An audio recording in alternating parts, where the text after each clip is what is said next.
bem-vindos à nossa análise de hoje. A gente vai entrar num território, assim, fascinante, né? Onde mente, cérebro e, para alguns, até o espírito se encontram. Uhum. Vamos explorar o que a gente está chamando aqui de reprogramação mental híbrida.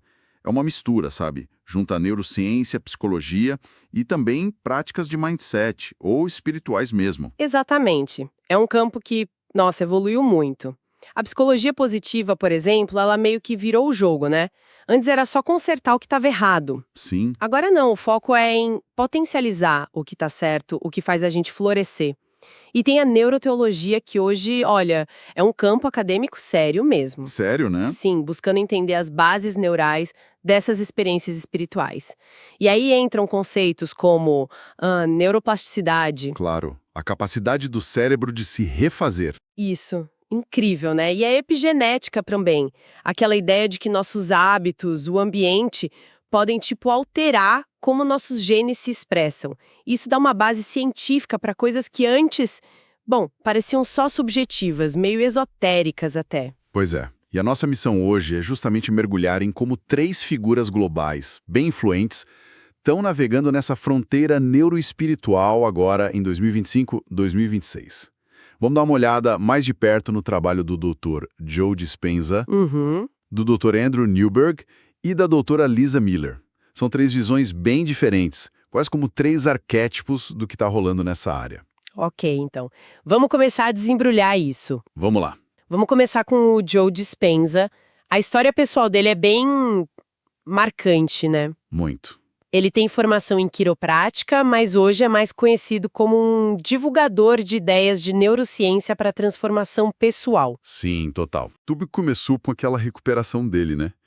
Impressionante, um acidente grave de bicicleta, e ele diz que usou só a mente para reconstruir as vértebras e evitou uma cirurgia que não parecia promissora.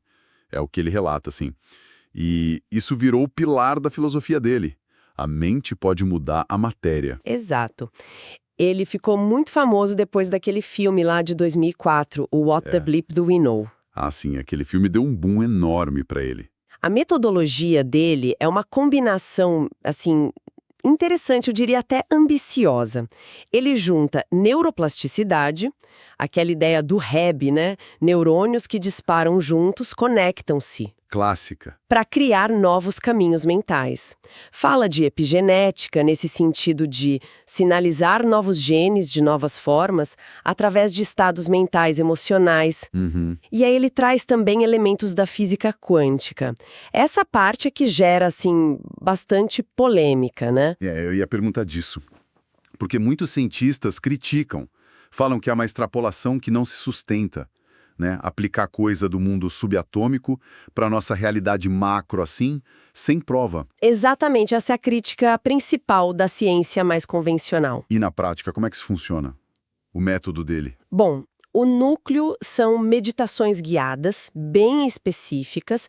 Tem as mais comuns, sentado, deitado, mas ele tem também meditações em pé e, uma que chama bastante atenção, as meditações andando. Andando?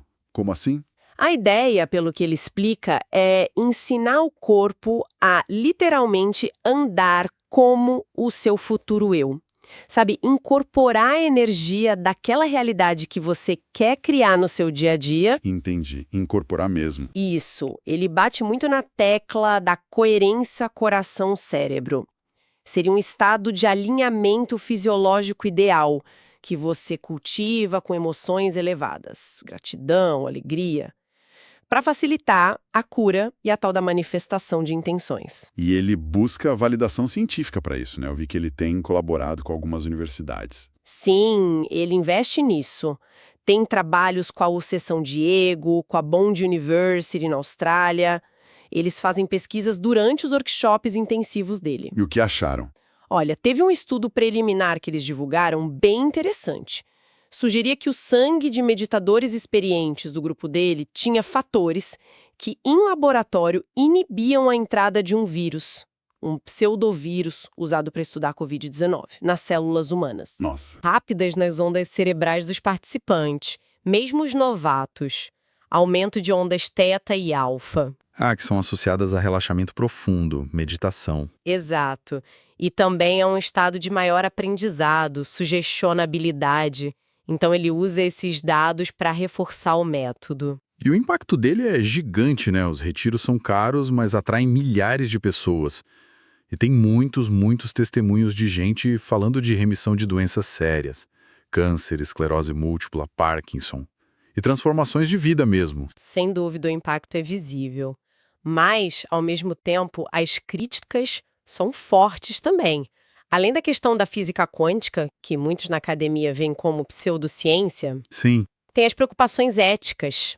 A acusação de que algumas pessoas podem acabar abandonando tratamentos médicos convencionais. isso é sério. A organização dele se defende, diz que o trabalho é complementar, que eles não prometem cura médica direta, mas a preocupação existe. E tem críticas também ao modelo de negócios, que é bem lucrativo. Entendo. Talvez a popularidade dele venha, em parte, por preencher um vazio, sabe? Que a medicina tradicional às vezes deixa, a questão do bem-estar subjetivo, da sensação de controle sobre a própria saúde, o lado psicossomático das doenças. Faz sentido. Então, se a gente fosse resumir a abordagem do dispensa, qual seria o ponto central? Talvez esse foco na mudança radical, mensurável, uma engenharia pessoal quase? É uma boa forma de colocar. Os retiros de imersão total, a fórmula bem prescritiva, parece tudo desenhado para quem busca resultados drásticos, um caminho direto, seja para cura, seja para manifestar outros objetivos. A ideia de usar a prática intensa incorporada para acelerar a transformação. Interessante. Agora, saindo dessa pegada mais prática e de resultados intensos, vamos para uma figura com um perfil bem diferente. Dr. Andrew Newberg. Ah, sim. Outra vibe completamente. Ele é um acadêmico raiz, né? Médico, neurocientista, diretor de pesquisa lá no Marcus Institute of Integrative Health da Thomas Jefferson University. Um nome fundamental no campo que ele ajudou a fundar, a tal da neuroteologia. Exatamente. Aqui a abordagem é bem diferente. O Newberg não se apresenta como um guru, um curador. Ele é um explorador científico. Foi um dos pioneiros a usar neuroimagem funcional, SPT, fMRI, que medem fluxo sanguíneo e atividade cerebral, Sei. para investigar o que acontece no cérebro das pessoas enquanto elas estão tendo experiências espirituais ou religiosas. A base é comparar o cérebro em repouso com o cérebro durante uma meditação profunda, uma oração intensa. E o que essas fotos do cérebro espiritualizado mostraram? Umas coisas bem curiosas, né? Muito. Em estudos com monges budistas tibetanos, freiras franciscanas, ele viu um aumento de atividade nos lobos frontais. A parte do foco, concentração. A nossa torre de controle. Isso. Mas o achado talvez mais famoso foi uma diminuição bem forte de atividade numa área específica do lobo parietal superior. E por que isso é importante? São dos limites entre o eu e o não eu. O Newberg levanta a hipótese de que essa desativação corresponde biologicamente àquela sensação subjetiva de unidade com o todo, sabe? Dissolução das fronteiras do ego, perda da noção de tempo, coisas que muitos místicos descrevem. Uau! Faz sentido a conexão.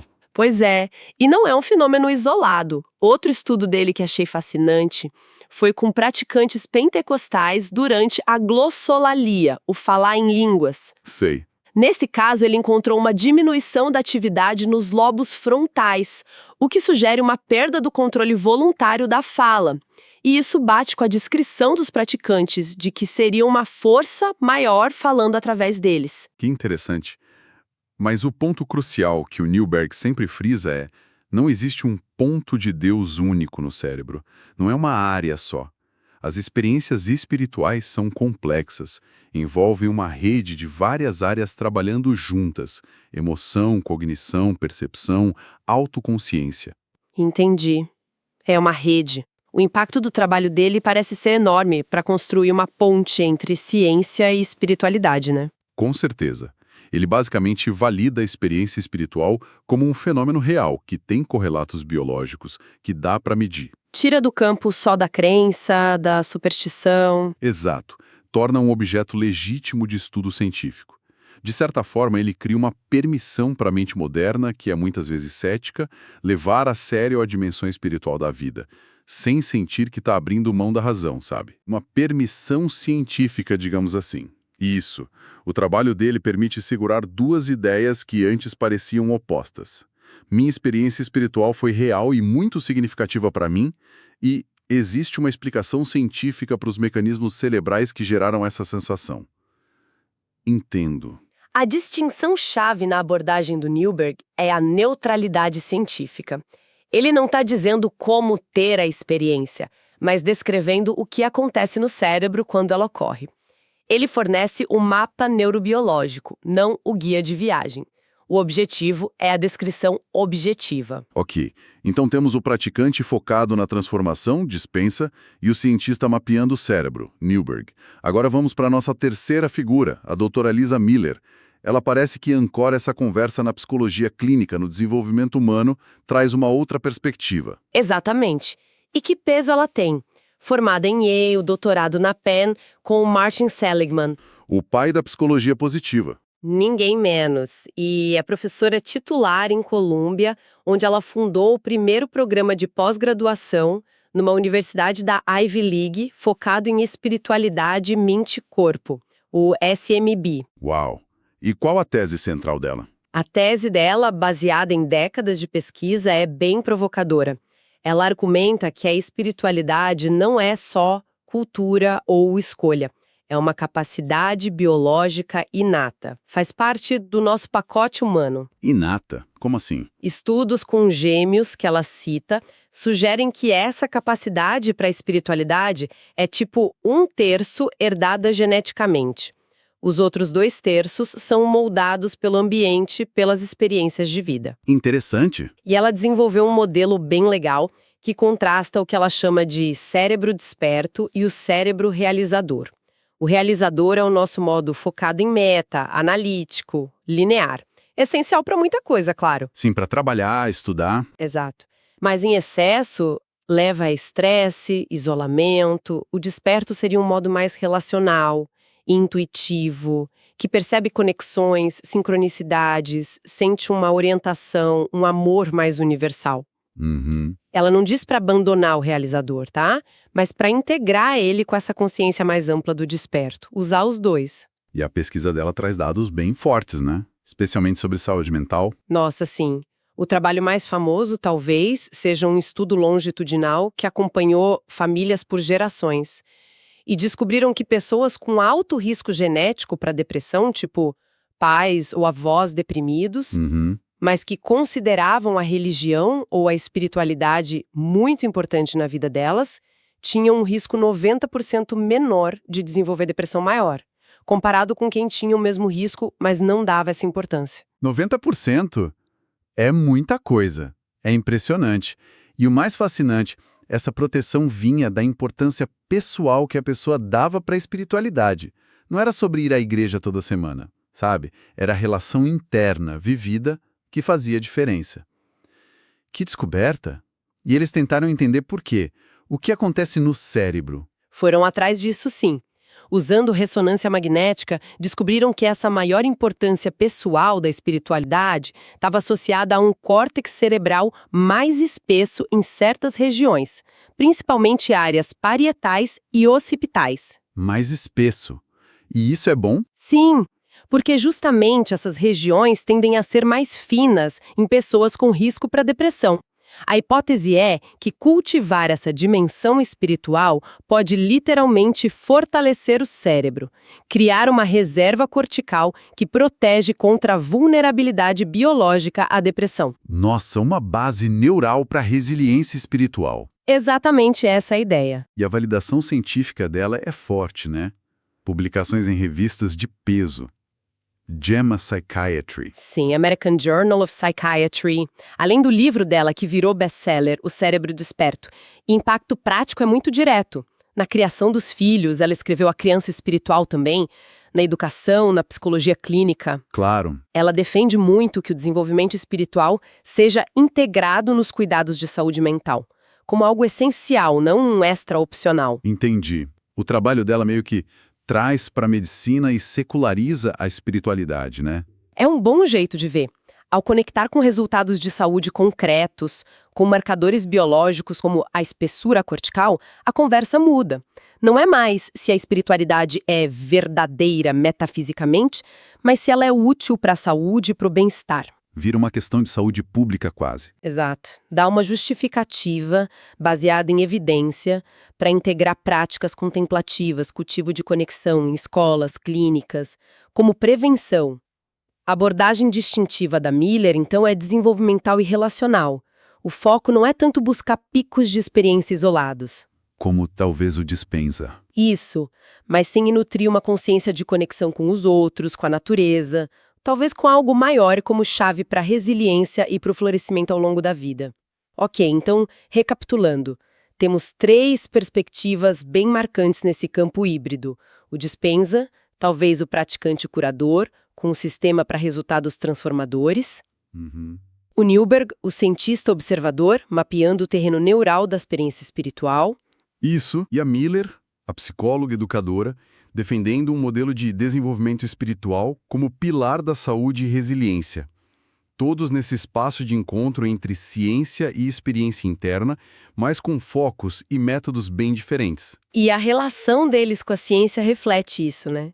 O Dispenza usa a ciência para persuadir, para embasar o método dele ainda que com controvérsias. Certo. O Newberg usa para investigar, mapear, descrever sem receitar nada. A descrição pura. E a Miller usa para validar a importância da espiritualidade e defender a integração na saúde pública, na educação. Mas essas abordagens não precisam ser excludentes, né? Não, imagino que não. Podem ser complementares. Alguém pode se interessar pelo Newberg para ganhar confiança intelectual, tipo, ok, isso tem base no cérebro. Aí pode adotar as práticas da Miller para cultivar resiliência e conexão no dia a dia. Faz sentido. E talvez, se buscar uma mudança mais radical, uma experiência mais intensa, pode explorar os métodos do Dispenza. Uma caixa de ferramentas, então. Exato. E como a gente pode trazer algo disso para o nosso cotidiano de forma prática? Pensando no Dispenza, uma versão simples seria, sei lá, dedicar uns 15 minutos por dia para o tal ensaio mental do futuro. Pode ser.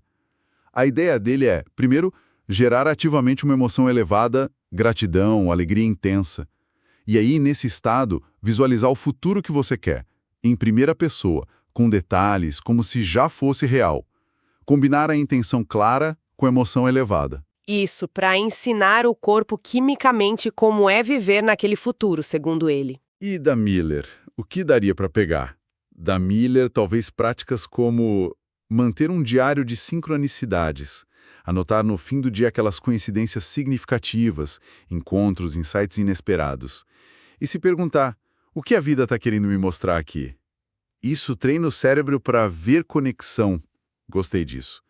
Ou, diante de um desafio, mudar a pergunta interna.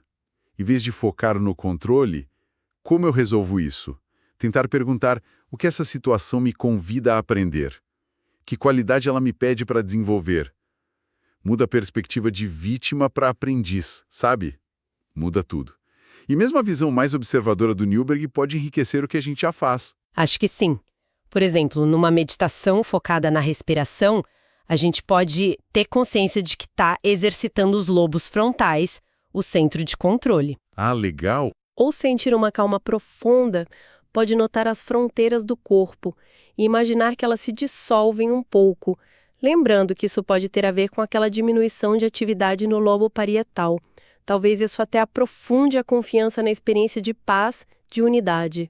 Entendi. É usar o conhecimento para potencializar a prática. Exatamente. Não é escolher um ou outro, mas talvez ter mais ferramentas, né? Uma compreensão mais rica. Então, o que a gente tira disso tudo? Fica bem claro que essa fronteira onde neurociência, espiritualidade e potencial humano se encontram é um dos temas que definem nosso tempo, né? Totalmente. Parece que tem uma busca coletiva por significado, por bem-estar profundo, que quer respeitar tanto a ciência quanto a riqueza da experiência de cada um. Dispenza, Newberg e Miller, com suas abordagens tão diferentes, oferecem mapas valiosos para a gente navegar nesse território, que é complexo, mas fascinante. E isso deixa a gente com uma questão importante para pensar, né?